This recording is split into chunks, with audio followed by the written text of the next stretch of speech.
سمجھا جائے، اور جس گھر سے چونٹیاں بہت زیادہ تعداد سے نکلتی ہیں، یہ چونٹیاں بند ہونے کا نام ہی نہیں لیتی، تو وہ لوگ اس ویڈیو کو آخر تک ضرور دیکھیں۔ انشاءاللہ ان کے لیے اس ویڈیو میں بہت ساری ایسی معلومات ہے جو آپ نے پہلے نہیں سنی ہوں گی۔ چونٹی ایک چھوٹا سا کیڑا ہے جس کا تذکرہ قرآن پاک میں بھی آیا ہے، بلکہ اس چونٹی کے نام سے پوری سورہ اللہ پاک نے نازل فرمائی ہے، جسے سورہ نمل کہتے ہیں، اور نمل چونٹی کو کہا جاتا ہے۔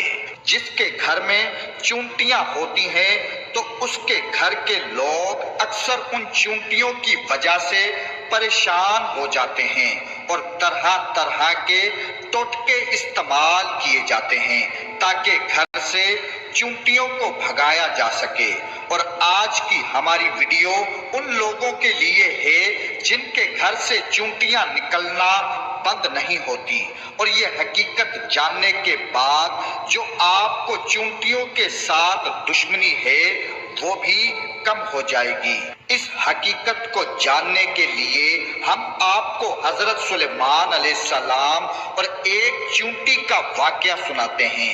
تاریخ میں ہے کہ ایک دن حضرت سلیمان علیہ السلام دریا کے کنارے بیٹھے ہوئے تھے کہ آپ نے دیکھا کہ ایک چونٹی آئی ہے، اس کے منہ میں ایک دانہ تھا، اور وہ چونٹی اس دانے کو لے کر دریا کے کنارے لے کر جا رہی تھی۔ اب آپ نے ایک عجیب منظر دیکھا کہ دریا میں سے ایک مینڈک باہر آیا، اور اس مینڈک نے اپنا منہ کھولا، اور وہ چونٹی اس مینڈک کے منہ میں چلی گئی، اور وہ مینڈک واپس دریا میں چلا گیا۔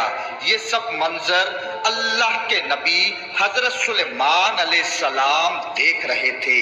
اب کچھ دیر بعد وہ مینڈک پھر آیا، اس نے پھر منہ کھولا، اور چونٹی اس کے منہ سے باہر آ گئی۔ حضرت سلیمان علیہ السلام نے غور کیا تو ایک فرق محسوس ہوا کہ اس سے پہلے چونٹی جب مینڈک کے منہ میں گئی تھی تو اس کے منہ میں ایک دانہ تھا جو اب اس کے منہ میں نہیں ہے۔ اب حضرت سلیمان علیہ السلام نے چونٹی سے پوچھا کہ یہ کیا ماجرا ہے کہ جب تم اپنے منہ میں دانہ لے کر اس مینڈک کے منہ میں گئی تھی تو تم کہاں گئی تھی؟ اب چونٹی نے کہا، اے اللہ کے پیغمبر، اس سمندر کی گہرائی میں ایک پتھر ہے، وہ پتھر اندر سے خالی ہے، اس پتھر کے اندر ایک کیڑا رہتا ہے، اللہ نے اس کیڑے کو ایسی جگہ پیدا کیا ہے کہ وہ کیڑا وہاں سے نکل نہیں سکتا۔ مجھے اللہ نے اس کام پر مقرر کیا ہے کہ میں اس کو کھانا پہنچاؤں، اور اللہ تعالیٰ نے اس مینڈک کو بھی اس کام کے لیے مقرر کیا ہے کہ وہ مینڈک روزانہ اپنے منہ میں مجھے لے کر اس پتھر تک پہنچاتا ہے۔ مینڈک اپنا منہ اس پتھر کے سوراخ پر رکھ دیتا ہے، میں اس کے منہ سے نکل کر اس کیڑے کے پاس جاتی ہوں، اور وہ دانہ جو میرے منہ میں ہوتا ہے وہ دانہ میں اس کے پاس رکھ دیتی ہوں، اور یوں وہ مینڈک مجھے اپنے منہ میں واپس لے آتا ہے۔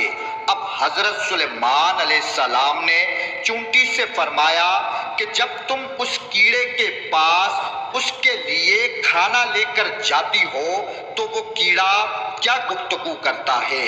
چونٹی نے کہا کہ وہ کیڑا ہر روز یہ کہتا ہے، وہ ذات جس نے سمندر کی گہرائی میں اس پتھر کے اندر بھی مجھے نہیں بلایا، وہ ذات کیسی ہوگی؟ مومنین کرام، اب ہم آپ کو یہ بتائیں گے کہ مسلسل گھر سے چونٹیوں کا نکلنا کس بات کی علامت ہے۔ اہل دانش کے مطابق یہ ہے کہ جس گھر سے چونٹیوں کا نکلنا بند نہ ہو تو اس بات کی نشانی ہے کہ وہاں سے رزق کی فرمانی ہے، یعنی رزق کا آپ کے گھر آنا ہے۔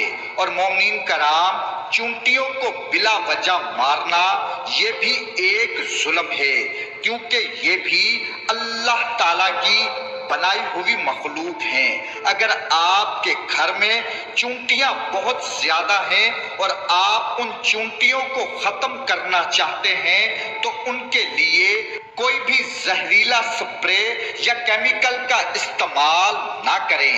یہ اللہ کی بنائی ہوئی مخلوق ہیں، انہیں مارنے سے بہتر ہے کہ آپ قرآن پاک میں سورہ نمل کی آیت نمبر 18 کی تلاوت کریں، انشاءاللہ اس جگہ سے وہ چونٹیاں خود بھاگ جائیں گی اور یوں آپ کو چونٹیوں کو زہریلے پاؤڈر کیمیکل سے مارنا نہیں پڑے گا۔ بس مومنین کرام، میں آخر میں یہی کہوں گا کہ اللہ تعالیٰ کی بنائی ہوئی کسی بھی مخلوق کو بلا وجہ مارنا یہ بھی گناہ ہے۔